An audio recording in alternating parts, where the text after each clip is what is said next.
something to do on a Saturday, boy, do I have fun for you today, because we are here at Lake Metro Park's Penitentiary Glen, and we are going to talk with Kingsville's very own Rachel. I can't wait. Come on, let's go. And as promised, I have Rachel Lovejoy-Wyand with us, and she is getting ready to give us a sneak peek of what goes on here at Penitentiary Glen. She's going to show us some of her little friends that she takes care of. Thanks for having us today. I'm so excited. Of course. This is a fun part of my job that I don't often get to do. I'm usually a behind the scenes person, so this is fun. Yay! So she's going to let us take a sneak peek at some stuff, and we're going to meet some of her little creature friends, and we're going to see what Penitentiary Glen has to offer us. So come on, let's go have some fun. So how does an animal end up here? So typically, not right now because of COVID, but typically we take in any injured or orphaned native Ohio species, with a few exceptions. Mostly for legal reasons. But so we get these animals in and they have some sort of injury, or they're brought in as babies like Buzz and they become imprints. It's some sort of injury that prevents them from being able to live out in the wild on their own. We will only keep animals that seem comfortable in captivity. We're never going to keep an animal that's miserable because that's not nice. So like Hemlock here had a broken wing. Unfortunately, his wing never healed. He can't fly properly, so he lives here with us. He's very calm on display. He's very calm with programs. He doesn't mind us going in with him, so he's a good option to keep. We also wouldn't keep more animals than we can handle. There are only so many of us that work here, and we only have so many cages. We only have so much money for food. So a lot goes into determining whether an animal is fit to be what we call our animal ambassadors or permanent residents. But there are ones that were brought in for rehab and couldn't be released. Okay, so awesome. So now what kind of schooling did you have to go through to be qualified to do this? Yeah, so I have a bachelor's degree in biology. They require some sort of bachelor's degree in any sort of biology, animal science, stuff like that. We've had, sometimes we get vet techs that'll come in, that usually they volunteer, they're not paid staff, but any sort of animal background, they just also typically require a bachelor's degree in some sort of biology or science. This is Buzz. Oh, look at one of our 2 turkey vultures. And I had somebody ask me the other day, your vultures don't live together? They're social. No, they don't anymore. They used to. They are very social. Both of our vultures are imprints, so they like people a little too much. We did try to release both of them shortly after they came in, but they came in as babies. Vultures are very social, so they both went back to groups of people after they got released, so it wasn't safe. So they live here instead. But last year, there's a little bit of a dominant shift with our 2, so we did have to separate them. Because Buzz is only about 14, Miss V's 35. Wow. So he tried to dominate, and because he's like, oh, I'm younger, I'm going to dominate. And he ended up hurting her a little bit, so we had to separate them. Now, how long do turkey vultures live? In captivity, 40 to 50 years. Wow. Yeah, they are a lifelong commitment. Wow. Mm-hmm. They're not to be taken on lightly. I guess not. Holy cow. Oh, hi, V. What's up? And then this is our oldest bird. This is Miss V. She likes to sit up there. So she's gonna be 36 this year. So she does have a little bit of arthritis going, but we, just like you would with your pets, we control it with medication. So she is actually retired. She does not do off-site programming anymore. She's too old to We travel. retired her last year or the year before, I don't remember. It must have been 2 years ago because we didn't really program much last year due to COVID. Yeah, a couple boys took her out of her nest because they thought it would be fun to have a turkey vulture as a pet, which, not a good idea. That's illegal and it's just not very safe. But because turkey vultures are very social, she got used to people. So she lives here with us now instead. She's beautiful. Cliff.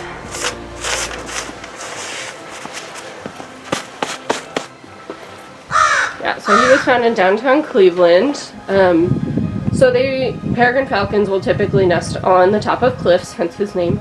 We try to do educational names. Oh, cool. So in bigger cities, they'll typically nest on the top of skyscrapers. We assume from his injuries, and he was located at the bottom of a skyscraper with a head injury and a wing injury. So we assume that he was on his way up to his nest and must have missed and hit the building and fell. Oh my God. So unfortunately he can't be returned either, but he lives here and can educate people about peregrine falcons. And this is Mimic. You'll hear him a lot. Mimic is one of our imprints. Where are you? I hear you. Oh, there I he don't is. see you, but I hear you. He's up top there. Yeah, so he is one of our imprints. So he came in as a baby. Again, like turkey vultures, crows are extremely, extremely social. So he was a nestling when we got him. Yep. So he was very, very small. Okay, sometimes you gotta wait for him. So animal babies, just like human babies, take a lot of care and time. So he saw people all the time. He kind of got used to them. He was kind of like, oh, hey, you're feeding me. You're taking care of me. You're my family now, right? Like, so the good thing is that one of the girls that was in the nursery that summer when he came in is now our head bird trainer. So that's good. So they have a really, really strong relationship, which makes it a lot easier when she introduces new people to him to work with him. He does work, he plays favorites, so he has like tiers of, okay, I'll work for you anytime, you I'll work for most of the time, you I'll work for if I'm not too heavy. So it just kind of depends on his mood. But you will hear a lot of different sounds coming from him. He talks most of the time when people are around. He makes different sounds for different things. He imitates other birds. He does a really good red-shouldered hawk call. He actually did that call one day and a wild one responded. So cool. That's always fun. He's spoken for the screech owls on a walk right now. Hi, Rue. We try to get them out for walks at least once a week. Awesome. This is how we would program them. So we're typically each assigned a bird to walk every day, sometimes more than one. That way they can get out, they can go into the woods or through a meadow, through something similar to their natural habitat. And that way, this is how we program them. So that way they have fun doing the same behaviors that they would programming, because programming can sometimes be a little scary. There are different noises, different sounds, and no one would know better than Marilyn. This is Rachel Lovejoy-Wyand. She is our wildlife education manager. So she is in charge of all of the people that do the actual programming with our animals. Excellent. So I work behind the scenes, I do the rehab, a lot of the cleaning, we make their food, all of that stuff. Her and her staff typically will go out to schools and nursing homes and libraries and wherever else, and they do the actual programming. Thanks, Marilyn. Thank you, Marilyn. Alright, and so this is Hemlock. Mimic will let me talk. He is our resident barred owl. So these are an owl that you would typically see out in the woods. Their coloring makes it really easy for them to camouflage in the trees, which is awesome for them. Unfortunately, we believe that Hemlock was hit by a car. He was brought into us in December of 2011 with a broken wing. You can kind of tell this wing kind of hangs a little bit. That's the one that's broken. Bird bones are hollow so that they are lighter so that the birds can fly, which if the bones break, sometimes they require pinning. So we put a little metal pin in between the two bones to stabilize it. But again, bird bones are hollow, so sometimes those pins don't stay in the proper place, which was the case with Hemlock. So unfortunately that pin did migrate, didn't stay where it should, so his wing never healed properly. So Hemlock cannot fly. You okay, bud? He's just checking everything out now. But these are a bird that you would commonly see in the woods, so, and he's a little harder to see in his enclosure. We have an extra layer of mesh so that it's a little darker for him. He is nocturnal, so he likes that dark, quiet. So we do keep our animals outside, well, our birds outside during the winter, because these are the enclosures that they're used to, and our cages inside are meant for rehab animals, so they're small because you don't want a bird with a broken wing trying to flap and hitting himself. So our cages inside are a lot smaller than the ones out here. So instead of moving them and stressing them out, we modify the cages that they are in by putting thick plastic on most of the sides to prevent the wind and snow. And the ones that would typically migrate, or our older ones with like arthritis, we give heat lamps to, so they can sit under those lamps and stay nice and toasty warm. In very extreme weather conditions, we'll bring them in, but it's too stressful. We try to use educational names. So he is named Hemlock because barred owls tend to nest in hemlock trees. Hemlock trees tend to grow along the river. So along with catching small mammals, barred owls will also fish when the weather's warm and nice. So, fun fact, if a barred owl eats enough crayfish at one time, some of these white feathers here will turn a slightly pinkish shade. Ooh. I've always wanted to try it with him, but I never have time to go catch crayfish in the summer, so. The three of us that are part-time, we each have our own, like, section of residents that we are responsible for all of their caging, their cleaning, their care. We do their monthly physicals. We have to make sure they're trained properly, that kind of stuff. So the mammals are mine. So all 5 mammals, if there's any issues, obviously my manager knows first, but I help her deal with that. So Awesome. these two have been trained to go into their kennels to be transported for programs. They have not programmed off-site yet. We're not doing many programs right now because of COVID anyway, and we're still perfecting things to make sure that everyone's going to be safe when they program. So sassafras and tulip are imprints. So we actually got them from another facility in New York, another rehabilitation facility. Sassafras, the one over here, we call her Sassy a lot of the time just because it's shorter. They thought that she was blind, and so they imprinted her as a baby. She was an orphan baby. Her mom was hit by a car, killing her. So someone found her, brought her to the wildlife rehabilitation center where she was raised, that we later got them from. Sassy!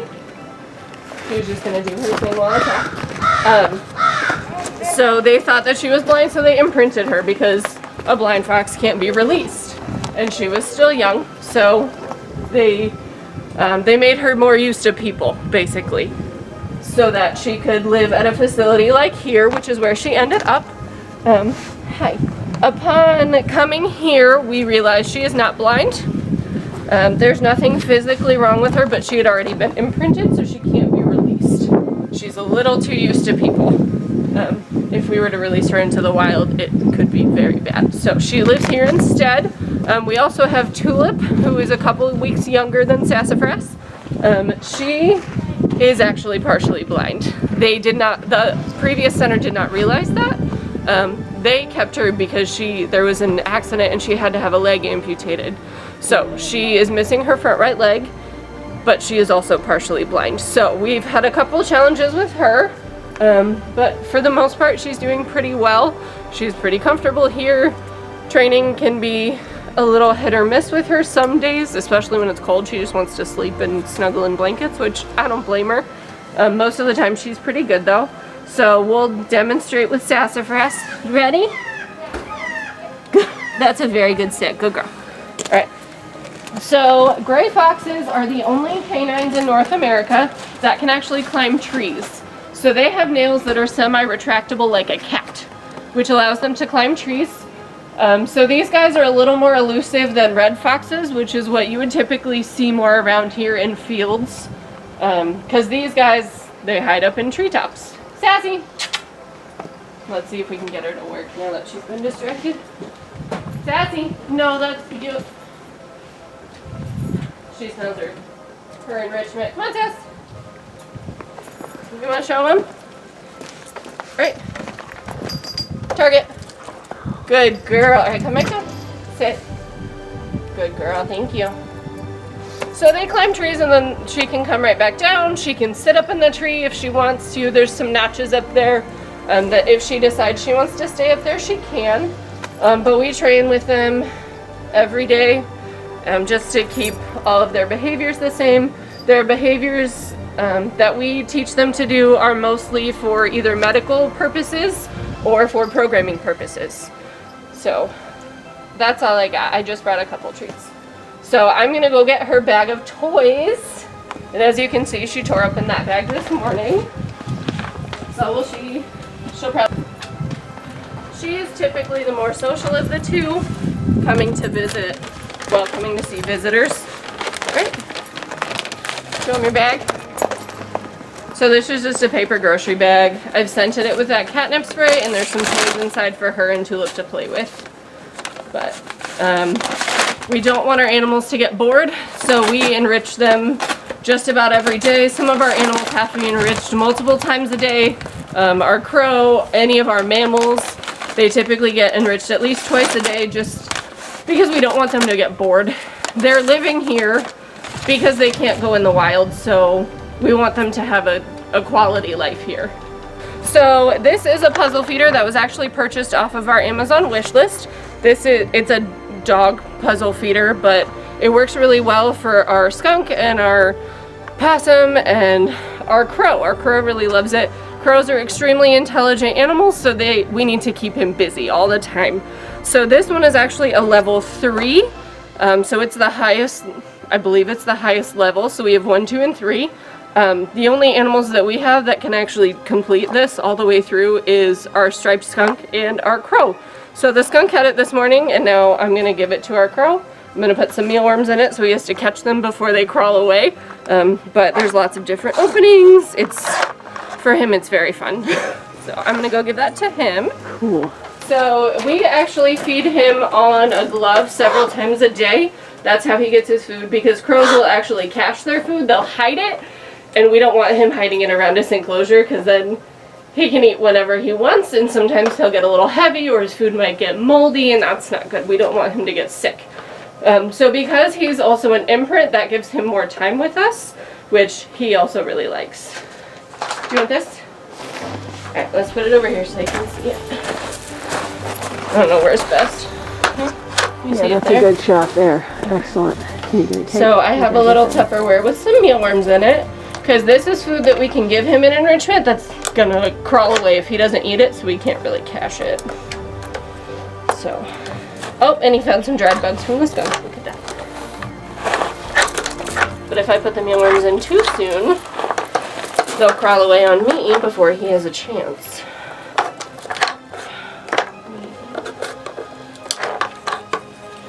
We're just gonna sprinkle some around. Alright, and we'll let him go to work here. He gets the easy ones first, of course.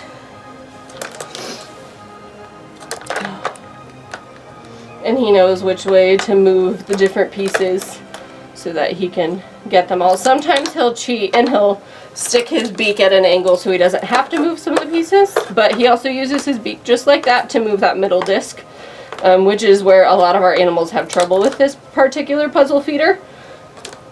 But like I said, he and the skunk are both really good at this.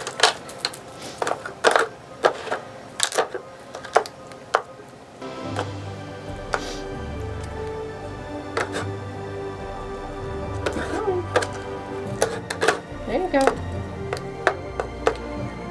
And I will leave him to have fun up there.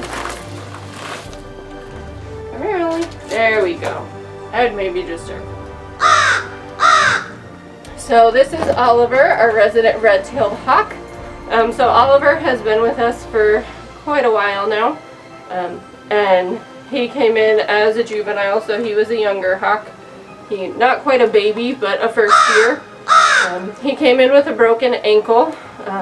It healed enough that he can stand on it properly, but he doesn't have all of the grasping power in his feet that he would typically need in order to catch prey.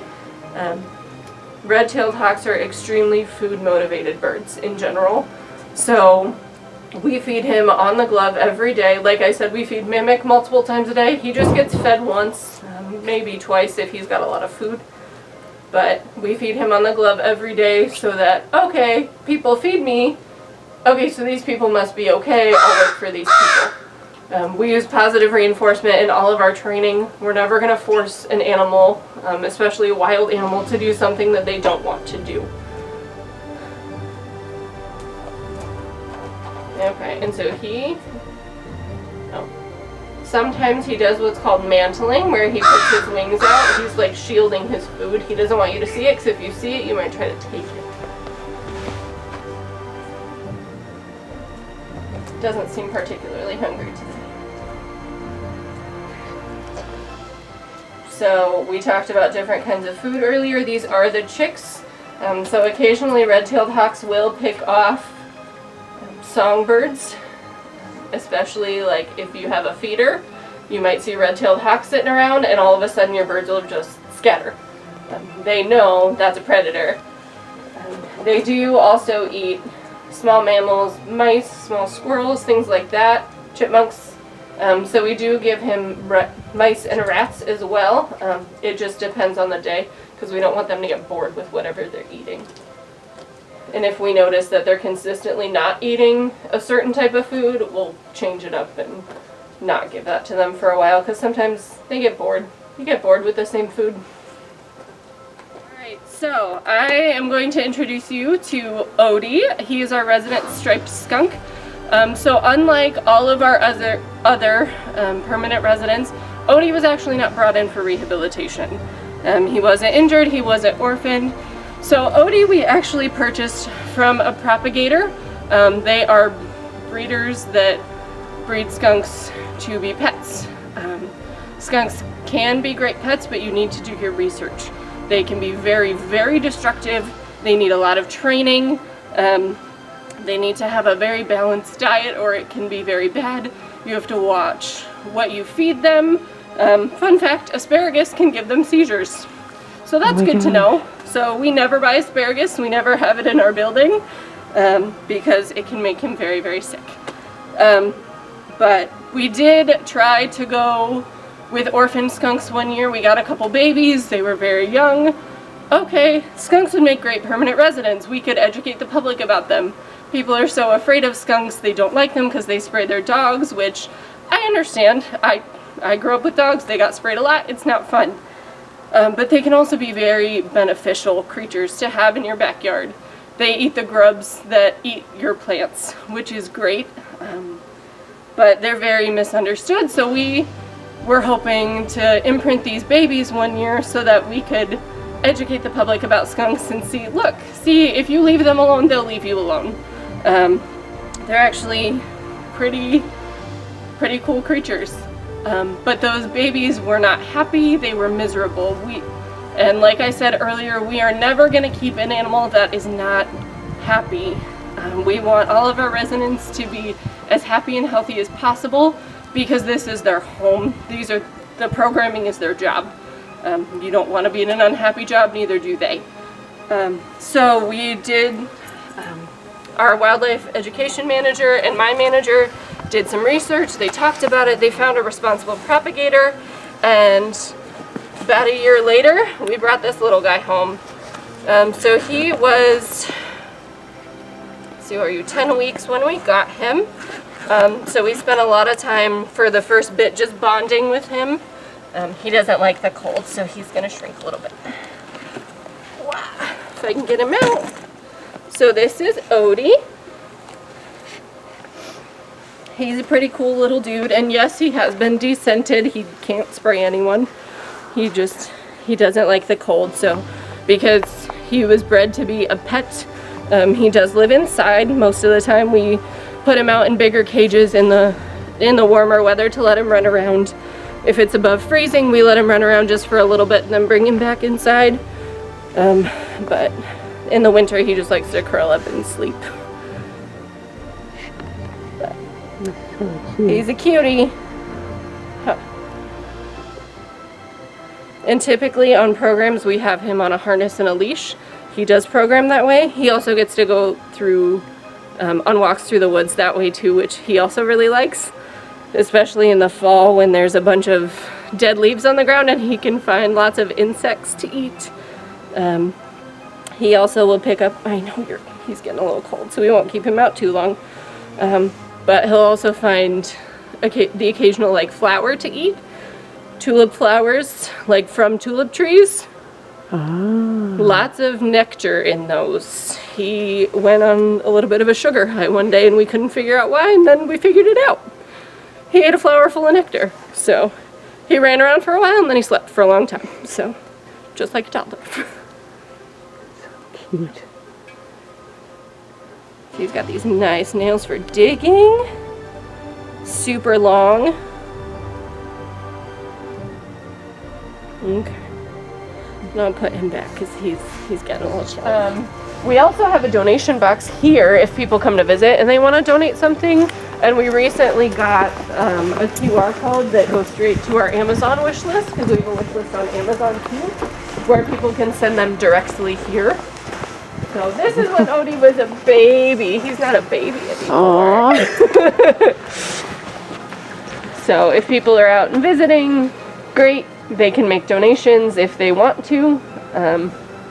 We also use Mimic for big events. He does his donation box, so he'll actually take dollar bills out of people's hands and put them in a box. Oh, how cool. So this has been awesome to be able to walk through, and even though you can't get into the buildings right now because a lot of stuff is closed, you can actually, even though there's COVID, still walk through here and see the birds, correct? Yes, so our wildlife yard, so this outdoor section where our animals, most of our animals live, is open every day from 9 to 5. The exceptions are just major holidays like Thanksgiving and Christmas, or if the walkways are too icy and our maintenance guys haven't had a chance to salt or shovel yet, the gate might be closed. But if that's the case, just check back in a couple hours and it should be open. Awesome. And the other thing we talked about before we started the video was there is still a lot to do here. Yes. That is outside, so you're not trapped by COVID. Tell us some of the other exciting things to do here. Yeah, so there are 424 acres on the Penitentiary Glen Reservation property. So there are plenty of walking trails. If you have a horse, some of them are bridle trails as well. You can always look at our maps on our website to see which are which. We have a lovely gorge, which you might not want to go down to right now because it's a little icy, but you can always go explore down there when the weather's nicer. Nature Play is our natural playground. That's typically open. Again, if it's icy, it'll be closed because we don't want anyone getting injured. But for the most part, that is open every day for the kids, which they love it. In the summer and the spring, we have fishing. You can get a permit to go camping. There's picnic shelters. There's a whole lot to do that's outside, so you don't have to worry about being too close to people and COVID things. Well, thank you so much for having us. No if problem. you need something to do on a Saturday, this is the place to be. Yeah, come on down. Make sure you're checking it out. We will see you real soon.